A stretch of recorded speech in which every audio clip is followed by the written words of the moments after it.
अवांजी समातुन ताईं radio voice of Sindh London. पाड़े वेज हुआम तामू मूर न पुछिया, तेला ही प्याम मोरी सर खिन में। भलारे भिटदणी जे भलारे बैत सां मुझी आवाज़ मुसाफ़िर radio voice of Sindh London तां थिए दुनिया जे कुंड कुड़छ ताईं। जंहिंजा माग ॿुधिजे पियो उन्हनि मिड़ी महिरबाननि खे सिक भरियो सलाम इशाल क़बूल पवे। 22 मई 2025 ख़मीस जे ॾींहुं प्रोग्राम सोच वीचार साण करे आऊं अवां जी ख़िदमत में हाज़िर अवां जो पंहिंजो मेज़बान हबीब लगारी। प्रोग्राम जी शुरूआत में अवां लाइ इहा ई दुआ त शार जितो जो सुख सलामती सां हुजो, कॾहिं बि ॾुखियो ॾींहुं न ॾिसो ऐं कॾहिं बि अवां जूं मुर्कूं मेरूं न थियनि। दुनिया जे कुंड कुड़छ में जिते बि रहो सिंध लाइ, सिंध वासियुनि लाइ ऐं दुनिया जे मसलूम माण्हुनि लाइ जा खोड़ींदा रहो। शाल अवां जा ख़्वाब तइबीरनि सां लाऊं लही सघनि। सिंध ते ज़ुल्मत जी राति पर पखेड़े छॾिया आहिनि। पंहिंजे हक़नि जी हासिलात लाइ आवाज़ उथारण बि जुर्म बणिजी वियो आहे। हुकुमरान कारपोरेट फार्मिंग ऐं केनालनि वारे मामले ते सिंध में आयल सुजाॻी जी लहर खां पोइ हाणे त पुर तशदुद कार्रवायुनि ते लही आया आहिनि। नौशहरो फ़िरोज़ ज़िलो त क़ौमी कारकुन लाइ ॼण नोको एरिया बणिजंदो थो वञे। जॾहिं बि क़ौमी कारकुन धरती लाइ नौशहरे फ़िरोज़ जे गसनि में निकिता आहिनि तॾहिं उन्हनि ख़िलाफ़ु कार्रवाई ज़रूरु थी आहे। 2 ॾींहं अॻु बि मोरे में मक़तल सजायो वियो। कारपोरेट फार्मिंग ऐं केनालनि ख़िलाफ़ु क़ौमी कारकुननि अञा धरणे जी शुरूआति पए कई त पुलिस कड़की पई। न सिर्फ़ु मुज़ाहिरीन ते तशदुद कयो वियो पर वाटहड़ू पिणु लठियूं खाईंदा रहिया, जंहिंजे रद्द अमल में पुलिस एहलकारनि खे बि तशदुद बर्दाश्त करणो पियो। पुलिस एहलकारनि ख़ानगी माण्हुनि जे हलायल गोलियुनि केतिरनि क़ौमी कारकुननि खे ज़ख़्मी करे छॾियो। धरती लाइ एहतजाज जो हिसो बणियल ज़ाहिद लगारी गोलियुनि जो खाज बणिजी हयाती वञाए वेठो। इरफान लगारी पिणु अञा ताईं ज़िंदगीअ मौज बवाटे ते पियल आहे। जॾहिं मोरो जंग जो मैदान बणियो तॾहिं सिंध जे घरू वज़ीर ज़िया लंजार जो घर पिणु बाहि ॾेई साड़ियो वियो। घरू वज़ीर जे घर खे बाहि ॾियण वारो इल्ज़ाम सिंध सरकार भले क़ौमी कारकुननि ते हणंदी हुजे, पर बाहि वाक़ियो केतिरा ई सवाल छॾे वियो आहे। जेकॾहिं घर वाक़े में ज़िया लंजार जो हो त पोइ उनजा चौकीदार ऐं वज़ीरनि मशीरनि खे मिलियल सिक्योरिटी किथे हुई? घर जा दरवाज़ा कीअं खुलिया? CCTV कैमरानि जी रिकॉर्डिंग किथे आहे? क़ौमी कारकुननि त हथें ख़ाली हुआ, उन्हनि वटि त का माचिस बि कोन हुई। पोइ आख़िर उहे माण्हू केरु हुआ जिन जे हथनि में हथियार हुआ ऐं जेके सरियाम क़ौमी कारकुननि ते गोलियूं हलाईंदा रहिया? ज़ाहिद जे वारसनि जॾहिं लुटिजी वियल काफ़िले वांगुरु एहतजाजी धरणो हयो तॾहिं बि मुख़्तलिफ़ ज़िलनि जी पोख्तल पुलिस ऑपरेशन जे तयारियुनि में रुधल हुई। वकीलनि समेत मुख़्तलिफ़ अॻुवान यकजहती लाइ पहुता, जिन जो मुतालबो इहो ई हुयो त जवाबदारनि खे फ़ौरी तौरु गिरफ़्तार कयो वञे। वकीलनि जी मुशावरत सां जॾहिं वारसनि लाश खणाए नवाबशाह जी इस्पताल ॾांहुं पोस्टमार्टम लाइ रवाना कया, जॾहिं हुननि एहतजाजी धरणो ख़तमु करण जो ऐलान करे छॾियो, तॾहिं क़ौमी कारकुननि ख़िलाफ़ु केतिरा ई केस पिणु दाख़िल कया विया। हुकूमत तोड़े जो क़ौमी कारकुननि ख़िलाफ़ु ऑपरेशन जी तयारी करे रही आहे, पर पोइ बि हुनखे इहो न विसारणु घुरिजे त धरती जे पासे बीठल धरती जा वारस हर ज़ुल्म त बर्दाश्त करे वेंदा, पर वक़्त जे हुकुमरान जे हिसे में आयल लानतनि वारो तोख कॾहिं बि लही न सघंदो। सियासी समाजी अॻुवान समेत हर शख़्स जो इहो ई मुतालबो आहे त मोरे वाक़े जी अदालती जांच थियणु घुरिजे। नामियारे लेखक जामी चांडिए लिखियो, मोरो वाक़ियो ॿबरलो धरणे जो स्ट्रेटजिक जवाब ऐं मुस्तक़बिल जी सघारी पुरमन क़ौमी अवामी जदोजहद खे बदनाम करे उनखे रोकण जी हिकु शातिर हिकमत अमली आहे। उनमें रियासती ऐं कुझु गैर रियासती ॿई अंसर शामिल आहिनि। जेके शहरी या नौजवान क़त्ल कया विया आहिनि उनजे क़त्ल जी सख़्त मज़मत कजे थी। सिंध जो रस्तो पुरमन जदोजहद जो रस्तो आहे। उनखे तशदुद ॾांहुं मोड़ण जो हर क़दम सिंध दुश्मन आहे। बहरिया टाउन ख़िलाफ़ जदोजहद खे बि ईअं रियासती ऐं मुहिम जो गैर रियासती अनसरनि गॾिजी नुक़सानु रसायो हो। सिंध जी जदोजहद ऐं मज़ाहिमत पुरमन आहे ऐं रहणु घुरिजे। रियासती ऐं हुकूमती तशदुद तोड़े पुरतशदुद हुजूमनि जो पसो पेश कमु साॻियो आहे। मुस्तक़बिल में सिंध में रियासती ॾाढ ऐं सियासत में पुरतशदुद लाड़नि जी रस्तारोक कीअं कजे। सिंध जी सियासी जदोजहद छुड़वाग गिरोहनि बजाए ज़िम्मेवार सियासी पार्टियुनि ऐं क़यादत जी अॻुवाणी में ई बहितर नतीजा ॾींदी। नाम्यारे लेखक नसीर मेमण लिखियो, मोरे सान्हे में नौजवान वर्कर जी ज़िंदगी वञण इंतिहाई दर्दनाक ऐं मज़मत जोॻो अमल आहे। एतिरो ई वॾो नुक़सानु तकरारी वाहन कॉर्पोरेट फार्मिंग ख़िलाफ़ु अवामी जदोजहद जो पिणु थियो आहे। उन जदोजहद जी सघ उनजो पुरमन हुजणु हुई। मोरे में जेको कुझु करायो वियो उनजो अंदेशो अॻे ई मौजूदु हो। तशदुद दाख़िल करे अवामी हक़नि जी जदोजहद खे चिभाटण जा बुनियाद तयारु कया विया आहिनि। उन मकरूह अमल में कहिड़ा कहिड़ा हथ आहिनि उहे शायदि पधरा न थी सघनि, पर उहे ॻुझा हथ बिना पधरा बि पिया आहिनि। अवामी एहतजाज दौरान रोड बंदि थींदा रहंदा आहिनि, जिन खे इंतिज़ामिया ऐं अॻुवान विच में पई न बेरींदा आहिनि। हिन भेरे गोली छो हलाई वई? उन एहतजाज दौरान तशदुद किथां शुरू थियो? गोली कंहिंजे हुकम ते हली? गोली हलाईंदड़ केरु हुआ? बायूं कंहिं ॾिनियूं? उन्हनि सभिनी हक़ीक़तनि खे पधिरो करण लाइ सिंध हाई कोर्ट जे कंहिं साखाए ते जज ते ॿधल अदालती कमीशन ठाहिणु घुरिजे त जीअं उन सॼी कार्रवाई जो अंत लही सघिजे। उन सान्हे सां हिकु वक़्तु कुझु सरकारी ऐं कुझु गैर सरकारी धुरियुनि पंहिंजा मक़सद माणिया आहिनि। नुक़सानु उन्हनि सियासी वर्करनि जे घराणनि जो थियो जिन जे घरनि में नौजवान जा लाश विया, ऐं ॿियो सिंध जी अवामी जदोजहद जो थियो जंहिंजे अॻियां बंदि ॿधण जा जवाज़ खड़िया विया।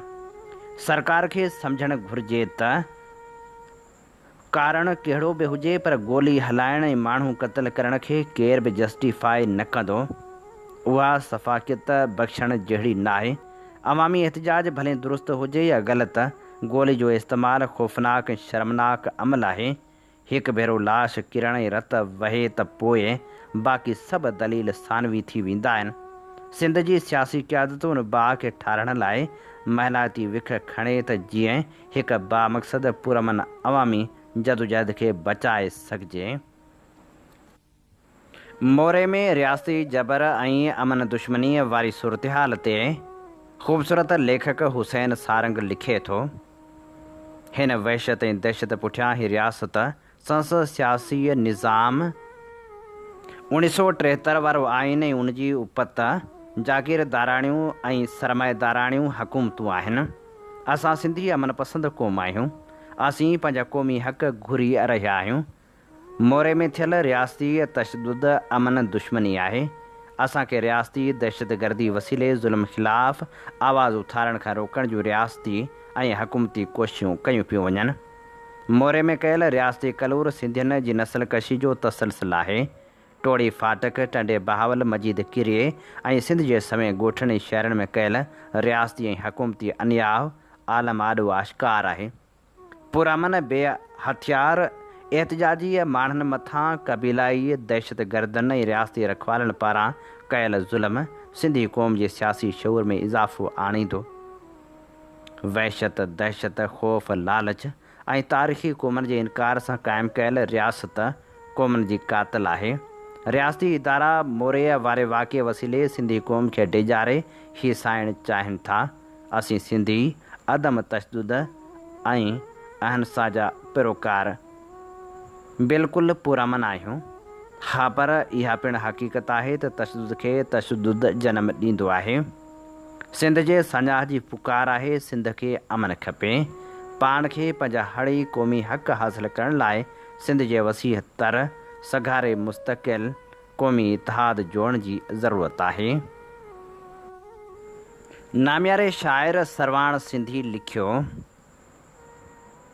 मुंहिंजा भाउ मरी विया छा थियो, पंहिंजा पुट संभाले रखजांइ। नेठि त अॻिते हाकिम थींदा, सिंध लुटींदा, सिंध फुरींदा। मुंहिंजा भाउ निंधड़का छोरा, तिन जो कहिड़ो जीवन आहे। तुंहिंजा पुट त पारस जहिड़ा सभई माणक मोती आहिनि। मुंहिंजा भाउ ख़िज़ा में जाया पन वांगुरु विखरिया आहिनि। तुंहिंजा पुट अलाए कीअं जाया, को बि न ॼाणे, तूं बि न ॼाणी। हा पर मुंहिंजा मालिक थींदा सिंध लुटींदा सिंध फुरींदा, मुंहिंजा भाव हवाउनि जहिड़ा, हल्का हल्का ख़ुशबू जहिड़ा, जेके तुंहिंजनि गोलियुनि घाया, सपना मिटी मंझि मिलाया। मुंहिंजा भाव त आशिक़ आहिनि, तूं छा ॼाणी धरती छा आहे, माता छा आहे, सरती छा आहे। तुंहिंजे लेखे हर को माण्हू ख़ाली ख़ाली मिटी आहे। हिकिड़ी ॻाल्हि त चिटी आहे, हिकिड़े ॾींहुं ही ॻाढ़ा गभरू मुंहिंजा भाइर मालिक थींदा, सिंध गॾींदा सिंध अॾींदा। तुंहिंजे सीने मुंहुं ॾरींदा, तुंहिंजे सीने मुंहुं ॾरींदा। अवांजी समातुनि ताईं radio voice of Sindh London. अमीं ॿुधी रहिया आहियो radio voice of Sindh London. अवांजी ख़िदमत में प्रोग्राम पेश कयो पियो वञे सोच वीचार जे हिन सफ़र में आऊं अवां सां मुखातिब अवांजो पंहिंजो मेज़बान हबीब लगारी। पाण सभई ॼाणूं था त हुक्मरान सिर्फ़ु पंहिंजे अयाशनि लाइ कोशिशूं त कंदा रहंदा आहिनि, पर ग़रीब आवाम खे न त तहफ़ुज़ ॾींदा आहिनि, न वरी के सहूलियतूं ॾेई सघंदा आहिनि। उन्हनि में बुख एॾी त वेहिजी वई आहे जो हूअ धरतीअ जी नीलामी कंदे बि देरि नाहिनि कंदा। ज़ाती अयाशनि में रुधल इक़्तिदारी सियासत जे उनवान हेठि ख़ूबसूरत लेखिका यास्मीन चांडियो लिखे थी। सिंध असेंबली में ताज़ो पेश कयल बिल, जंहिं तहत मेंबरनि लाइ gymnasium, swimming pool, beauty parlour ऐं ॿियनि तफ़रीही ऐं सींगारती मर्कज़नि जी सहूलियत जो बिल पास कराइण जो ज़िक्र कयो वियो। उन जो मक़सदु साफ़ ज़ाहिर आहे त हुक्मराननि खे कंहिं बि सूरत में आवाम जी भलाई न, पर हुक्मरान तबिके जे ज़ाती अयाशनि जी वधीक ॻणती आहे जेका उन्हनि वटि अॻी मौजूदु आहे। हीउ बिल न रुॻो उन जो सबूत आहे त हुक्मरान आवाम खां केतिरा परे आहिनि, पर इहो बि ज़ाहिर करे थो त उहे पंहिंजी ज़ाती आराम लाइ कहिड़े बि क़िस्म जा क़ानून ठाहिण खां कोन केॿाईंदा आहिनि। सिंध जा असेंबली मेंबर जेके अॻी बादशाहत वारी ज़िंदगी गुज़ारे रहिया आहिनि, अॼु बि आवाम जी बुनियादी ज़रूरतनि बजाए पंहिंजी ज़ाती संवार ते ध्यानु ॾेई रहिया आहिनि। जॾहिं मुल्क में बेरोज़गारी उरूज ते, सिहत जूं सहूलियतूं ज़बून हाल, तालीम लावारस ऐं माण्हुनि लाइ पीअण जो साफ़ पाणी बि नायाबु हुजे, तॾहिं असेंबली में जिम, स्विमिंग पूल ऐं ब्यूटी पार्लर लाइ बिल पेश थियणु हिकु बदतरीन सियासी बेहसी ऐं इख़लाक़ी क़ौमी तबाही जो सबूत आहे। सिंध जी मौजूदा मुआशी सूरतहाल अहिड़ी त नाज़ुक आहे जो इस्पतालनि में दवाऊं नायाब, स्कूलनि में उस्तादनि जी खोट ऐं रोड रस्ता बेहाल आहिनि, पर उन हूंदे बि हुक्मरान तबिके लाइ नवां एयर कंडीशन ऑफिस, महांगियूं गाॾियूं ऐं आरामदाह ज़िंदगी जा बंदोबस्त पहिरीं तरजीह बणियल आहिनि। 2024 जी बजट रिपोर्ट मुताबिक़ सिंध हुकूमत जे कुल ख़र्चनि मां लॻभॻि 25% सिधी रीत हुक्मराननि जे आसाइशनि, ऑफिसनि जी मरमत ऐं गाॾियुनि जी ख़रीदारी ते लॻायो वियो।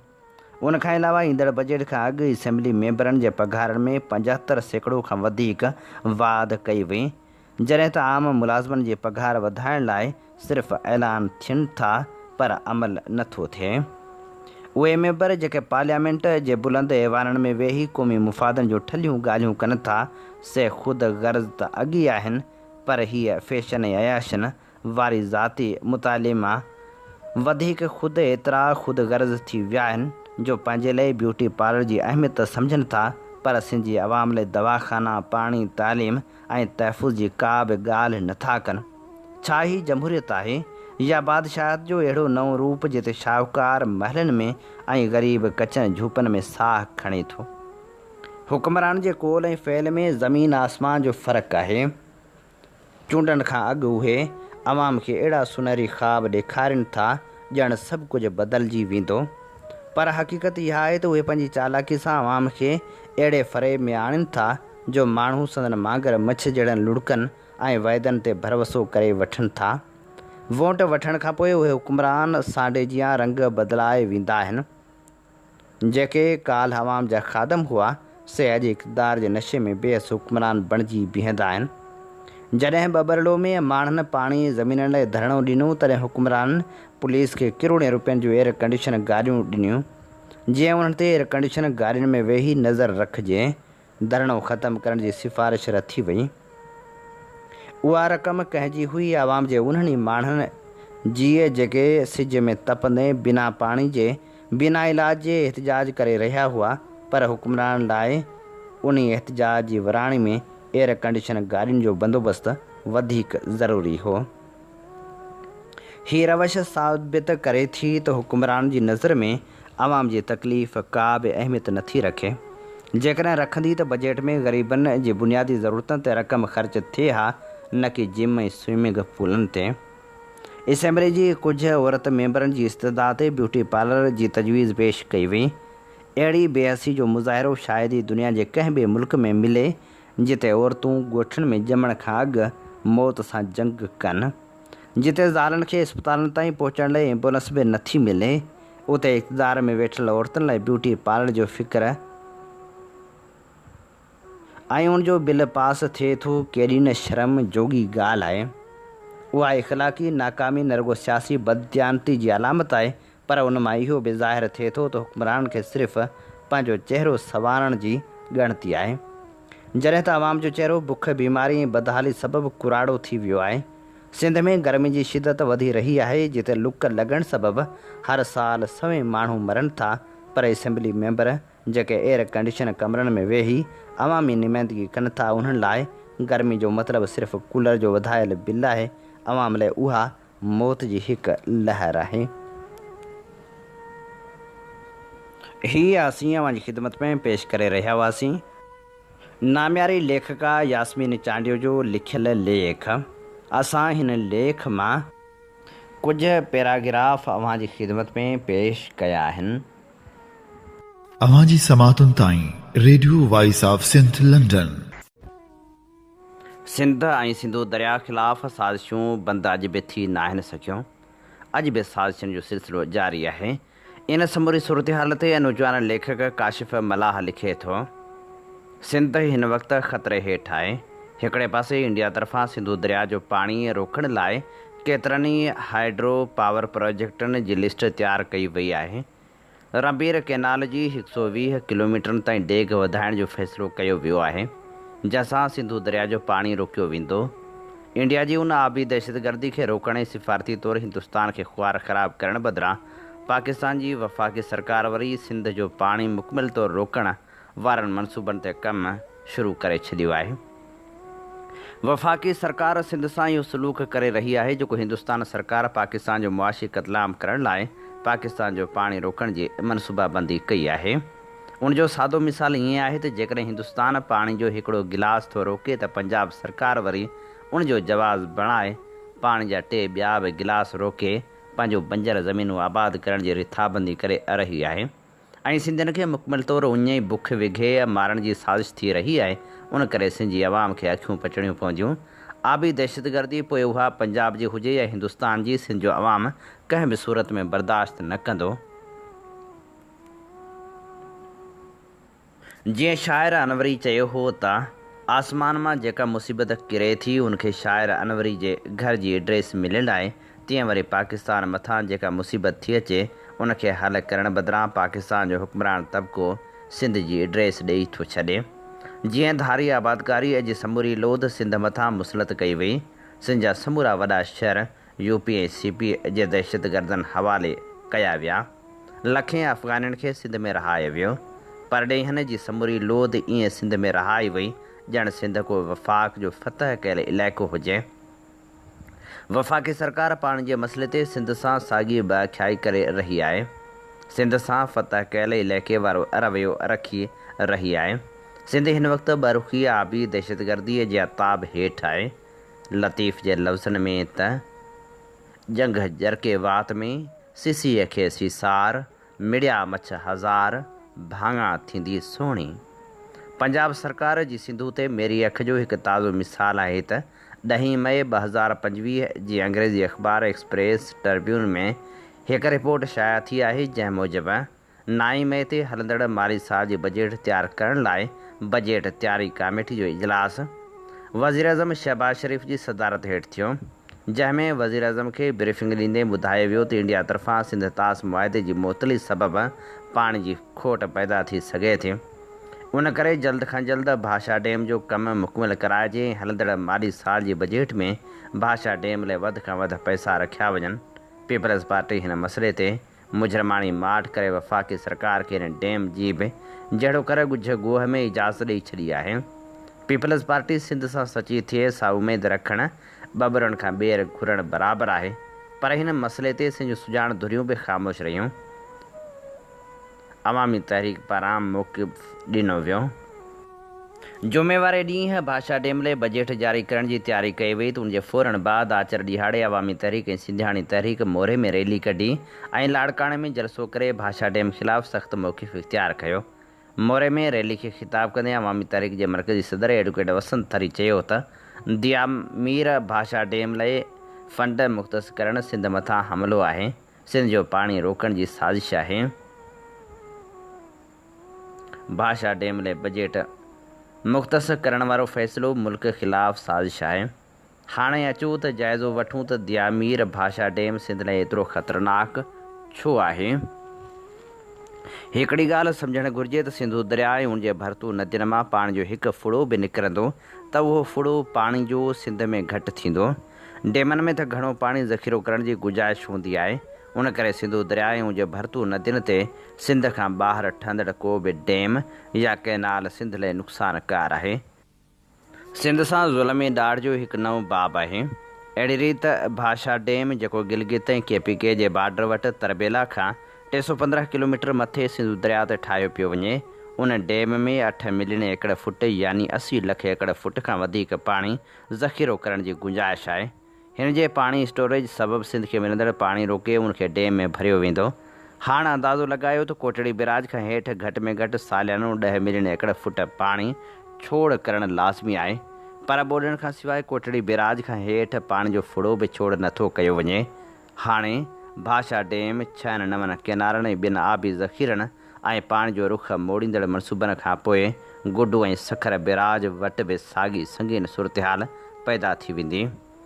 मामिलो फ़क़्ति भाषा डैम जो न आहे, 6-9 किनारनि जी तलवार बि अञा ताईं लटकियल आहे। मथां वरी दासू हाइड्रो पावर प्रोजेक्ट जी बजट वधाई वई आहे। दासू पावर प्रोजेक्ट जी बजट बि गुज़िरियल महीने 240% वधाई वई आहे। दासू पावर प्रोजेक्ट तहत समूरे सिंधु दरिया जो रुख मोड़ियो वेंदो, जंहिंजो गुज़िरियल साल कामयाबु तजुर्बो पिणु कयो वियो हो। दासू पावर प्रोजेक्ट जी मुकमल थियण खां पोइ पंजाब सिंध जो समूरो पाणी रोके सघे थो। हिननि डैमनि ऐं किनारनि जे मुकमल थियण खां पोइ पंजाब सिंधु दरिया जे पाणी जो अकेलो मालिक थी वेंदो। सिंध जो माण्हू पीअण जे पाणी जे फुड़े लाइ तड़पंदो ऐं सिकंदो। उन करे हिननि मनसूबनि जे रस्ता रोक करे सिंध जो वजूद बचाइणु सिंध जे हर माण्हू जो बुनियादी फ़र्ज़ु आहे। जेकॾहिं ॾिसिजे त दुनिया डैमनि मां जिंद छॾाइण जे चकर में आहे, अमेरिका 200 खां वधीक डैम ज़ाया करे चुको आहे, अञा बि डैम ख़तमु करण जा प्रोजेक्ट ठाहे रहियो आहे। डैमनि मां पूरी दुनिया बेज़ार थी चुकी आहे। वॾनि डैमनि खे साइंसदाननि माहौल दुश्मन, इंसान दुश्मन, हयात दुश्मन करार ॾेई रद्द करे छॾियो आहे। ताज़ो कैलिफोर्निया ऐं ओरेगन जे बॉर्डर भरिसां किलामिथ दरिया ते ठहियल 4 डैमनि समेत पाणी ज़ख़ीरनि जा 2 ॿिया ज़रिया ख़तमु करे डैमनि खे डाहे पट कयो वियो आहे। उन्हनि डैमनि खे डाहे दरिया जा वहिकरा बहाल करण सां हैरत अंगेज़ मुस्बत नतीजा निकिता आहिनि। डेल्टा जा माण्हू जेके डैमनि सबबु दरिया जे सुकी वञण खां पोइ पंहिंजा अबाणा कख छॾे दरबदरी वारी ज़िंदगी गुज़ारे रहिया हुआ, से पंहिंजनि अबाणनि कखनि में वापसि आया आहिनि। कैलामिथ डेल्टा में पाणी छोड़ करण सबबि इलाइक़े में फितरी हुसन बहाल थी वियो आहे। ख़िते में ख़ुशहाली ऐं सरसब्ज़ी जी लहर पखिड़िजी वई आहे। वाज़ह रहे त कैलामिथ दरिया जी बहाली लाइ डैमनि खे ख़तमु करण जो ही दुनिया जो वॾे में वॾो मनसूबो आहे, जंहिं करे ही दुनिया में मरंदड़ दरियाउनि में शुमारु थींदड़ दरिया हिकु भेरो ॿीहर ज़िंदा थी वियो आहे। कैलिफोर्निया जे कैलामिथ दरिया जी डेल्टा जीअं सिंधु दरिया जो इंडस डेल्टा बि बहाली जो मुंतज़रु आहे। सिंधी क़ौम जो मुतालबो आहे त वफ़ाक़ी सरकार पंहिंजो किबिरो दुरुस्त करे सिंध जो पाणी रोकींदड़ मनसूबनि तां दस्तबरदार थिए, छाकाणि त हीअ मनसूबा सिंधियुनि जी नस्ल कशी सां गॾु आलमी फोरम ते हिंदुस्तान खे फ़ाइदो पहुचाईंदड़ मनसूबा आहिनि। हिंदुस्तान आलमी फोरमनि ते इहा ॻाल्हि रखंदो त पाकिस्तान डेल्टा में पाणी छोड़ नथो करे। पाकिस्तान खे माहौलियाती तहफ़ुज़ जो लाचार न आहे त असां ते ज़ोर छो थो विधो वञे। जॾहिं पाकिस्तान पाणी रोके पंजाब में डैम ऐं कैनाल थो ठाहे त पोइ असां कहिड़ो ॾोह कयूं। उन करे पाकिस्तान जे हुक्मरान तबिके खे बिलावल शहबाज़ इतिहादी सरकार खे जनरल अयूब वांगुरु मुल्क सां वेसा घाती करण खां पासो करणु घुरिजे ऐं सिंधू दरिया ते ठहंदड़ समूरनि डेमनि ऐं केनालनि जे मनसूबनि खे ख़तमु करणु घुरिजे। हीअ असीं अवां जी ख़िदमत में पेश करे रहिया हुआसीं काशिफ़ मलाह जो लिखियल ख़ूबसूरत लेख। अवां जी समातुनि ताईं radio voice of Sindh London. नामियारे शाइर मंज़ूर मंगी लिखियो, जॾहिं पीपी हुकूमत उनजी क़यादत सिंध बर्बाद करणु शुरू कई त मूं बर वक़्तु अमली तरह सिंधी क़ौम खे आगाह करण लाइ इंतिहाई संजीदगी सां सादड़े फ़लसफ़ियाना अंदाज़ में पंहिंजी मज़ाहिमती शाइरी जे तसलसल खे बरक़रार रखंदे सिंध सां थींदड़ ज़ुल्म ख़िलाफ़ समझ वारनि लाइ साल 2009 में 16 साल अॻु तफ़सीली ग़ज़ल ऐं काफ़ी मज़ाहिमती शाइरी कई, जंहिं सिंधी मज़ाहिमती शाइरी ते ऐं नौजवाननि सां गॾु काफ़ी सीनियर शाइरनि ते पिणु तमामु वॾा असर छॾिया ऐं उन्हनि बि मज़ाहिमती शाइरी करणु शुरू कई। ऐं हाणे अवां जी ख़िदमत में पेश करियूं था नामियारे शाइर मंज़ूर मंगी जी ख़ूबसूरत शाइरी मां चूंड शाइरी। सॼी सिंध अगवा अमन प्यार अगवा, सॼी सिंध अगवा अमन प्यार अगवा, फणियूं तेल सुरमा ऐं सींगार अगवा, फणियूं तेल सुरमा ऐं सींगार अगवा, सिंधी न्याणियूं बालक बुढ़ा ॿार अगवा, कलमकार उस्ताद फ़नकार अगवा, ही शागिर्द हारी ऐं मज़दूर अगवा, ही रेढार बकरार मेहार अगवा, जबल समुंड पाणी सिंधू जा किनारा, बनियूं ॿार बंदर ऐं वापार अगवा, दरसगाहूं मकतब कुली कुतब खाना, नज़रिया फ़िक्र फ़हम अफ़कार अगवा, आ सिंधियुनि जी तारीख़ तहज़ीब अगवा ऐं ॾाहर भिटाई जा किरदार अगवा, ॿियो मंज़ूर मंगी मां छा छा ॿुधायां, हवाऊं फ़िज़ाऊं ऐं हुबकार अगवा, जंहिं क़ौम जा अॻवान विकामी वेंदा, अहसास ग़रीबनि जा उॾामी वेंदा, मंज़िल जी तरफ़ केरु पोइ काहे हलंदो, राहनि जा सभु चिराग विसामी वेंदा, हर हिकु जुमिले लफ़्ज़ अखर में साह विझां थो,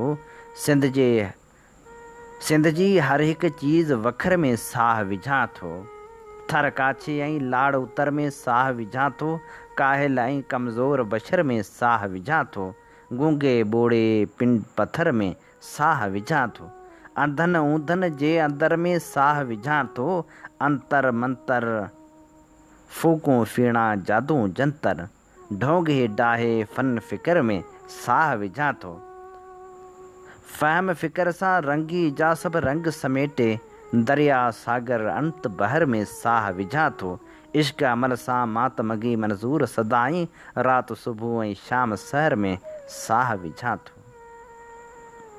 सुरत साञह जा ख़्वाब पोखियां थो, आजपे जा गुलाब पोखियां थो, सिंध आज़ाद थियणी या थींदी, अॼु उहे इनकलाब पोखियां थो, ग़ैर जे सवाल खे सटे मुंहुं ते जोश जज़्बा जवाब पोखियां थो, इश्क ऐं इनकलाब साण खणी सूंहं माणे सवाब पोखियां थो, आऊं मंज़ूर मंगी सिंध अंदरि नींहं वारा निसाब पोखियां थो, गद्दार न थियो सिंध बचायो यारो, गद्दार न थियो सिंध बचायो यारो, ग़ैरनि खे सॾे घर न घुरायो यारो, उन लाइ असां वोट अव्हां खे न कयो आहे, कुर्सी ते अची सिंध खपायो न यारो, हर रोज़ ॾिसो कीअं त हणनि था ॼाड़ी, अॻवान असांखे न खपनि था डाड़ी, केॾियूं से कबूतर जा ॾियनि था ॾोटियूं, हर रोज़ नई भाड़ वठनि था भाड़ी, अव्हां खे पाण ते जो एतबार कोन्हे, तॾहिं ए दोस्त अव्हां जो वकार कोन्हे को, ख़िज़ां जे ख़ौफ़ अव्हां खे उजाड़े आहे छॾियो, तॾहिं अव्हां जे अंदर में बहार कोन्हे को, वक़्तु आयो थी समझदार सिंधी, अवल घर जा गद्दार मार सिंधी, ग़ैर जी गोद में जो खेॾे थो, अहिड़े सिंधी जो सिर उॾार सिंधी, गद्दार कीअं मुंहुं कली न पए, बेज़मीरनि लाइ ॿरण ॿार सिंधी, सिर ॾिना थे घणा वठण बि सिख, सिर ॾिना थे घणा वठण बि सिख, हौसला हिमतूं नहार सिंधी, हा जॾहिं ग़ैरत विकामी थी वञे, जोत जुरत ई उॾामी थी वञे, बेज़मीरी थी जॾहिं भाकुर विझे, पोइ इज़त ई उॾामी थी वञे। अंग नंग दरदंग जो सौदो करे, फ़र्द केॾो थो हरामी थी वञे। शलाना जे खोल मां आजो थिए, सोच लीडर जी अवामी थी वञे। बस रुगो लेखक ऐं रहबर क़ौम जो हिकु दफ़ो सच जो सलामी थी वञे। जे असांजो होश हामी थी वञे, सिंधियुनि जी नेक नामी थी वञे। हीअ असीं अवां जी ख़िदमत में पेश करे रहिया हुआसीं नामियारे शाइर मंज़ूर मकी जी ख़ूबसूरत शाइरी। इन ते ई प्रोग्राम सोच वीचार जो वक़्तु पुॼाणी ते पहुचे थो। पंहिंजे मेज़बान हबीब लगारी खे इन साॻी दुआ सनींदा इजाज़त। वसे भिट तुंहिंजी भलारा सदा, सदा देस परदेस सारा वसन। कॾहिं सींद सिंधी न मेरी थिए, कॾहिं मोड़ कंहिंजा न मुरझाए अचनि। अवां जी समातुनि ताईं radio voice of Sindh London